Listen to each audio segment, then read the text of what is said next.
In this video, 10 reasons you might fail as a leader. Let's go.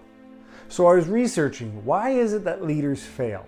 And I found a great article from Inc. magazine written by Lee Colin. I figured it was best to save his link and maybe add some personal perspective on each of the points. But I will link the article in the description, so if you want to check that out, go ahead. And before we dive in, let me take the opportunity, if you haven't subscribed already, please go ahead, do so. And if you have subscribed already, you're the best. All right, let's get into this. So number one, a lot of leaders fail because they think they have all the answers. Here's the thing, you can't have all the answers. The moment that you believe you do, you're missing a great opportunity to learn. Never pass up that. Even if you truly believe you have all the answers, hold them tight. If somebody comes to give you a criticism, they come to explain something to you, just quiet and listen. You might learn something. Reason number two leaders fail, they don't connect with the person behind the employee. I mean, in short, the employee is a means to an end. That's what these, I'm not even gonna call them leaders, that's what these managers see, or these supervisors see. You have to take a moment and know the person. I said this in an earlier video, they just want you to know who they are, and they want to know a little bit about you. Yes, it's a relationship. And like I said, it's not dinner and a movie relationship, it's time at the water cooler, time at the coffee station, talking about sports, talking about the weather. It usually starts with small talk, but you just have to put in a little bit of effort. Reason number three, they are slow to make a decision.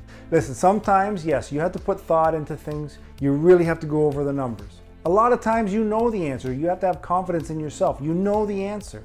You can rhyme it off quick, but you're afraid to make a mistake, so you slow it down. And sometimes that's just not gonna work. Reason number four is they have an unclear vision and unclear expectations. Listen, you're running the ship. You're the guy with the wheel in your hand. But if you don't know where you're going, how do you expect everybody working under you to know? If you don't have defined expectations of what an outcome should be, how do you think you're gonna hit that target? You're gonna fail. Reason number five is they lack personal integrity. Listen, if you don't have integrity, you will not get anybody to follow you. At least not for long. Once they figure out that who you are, you're on your way out. Either employees are gonna force you out, upper management is gonna can your ass. Regardless, it's a quick ticket out. Reason number six is you stop learning and stop changing. Ultimately, these leaders or these managers, they feel like they've arrived. You know, they've got their degree, their diploma, whatever it is that they got, and now they're comfortable. But in today's day and age, that's not enough. You need to be constantly educating yourself. Whether it be reading articles online, grabbing magazines, books, seminars, conferences, always look for something. I've got at least 150, 200 books that I've read. I found out they all say the same, but in every book, there's at least one, what I will call gem, where it gives you an aha moment. Even if you think you know it all, just put in check. You don't. You might know 99% of what somebody's saying, but there's 1% that's really gonna help you grow. Next, they have an undisciplined approach to hiring. This is a hire from the gut. Now, I told you earlier that you make slow decisions and that can be a reason to fail, but when you're hiring, these people represent you and they represent your company. You can't just hire based on your gut. There has to be an outline. What exactly are you looking for? How exactly does somebody qualify? Number 8 is organizational indigestion. You're just throwing out all these initiatives. We're gonna do this, we need to do that, somebody needs to start working on this. You're basically assigning your team more work than they can take on, more work than they can digest. And that creates a diffused focus, which means basically nothing's gonna get done.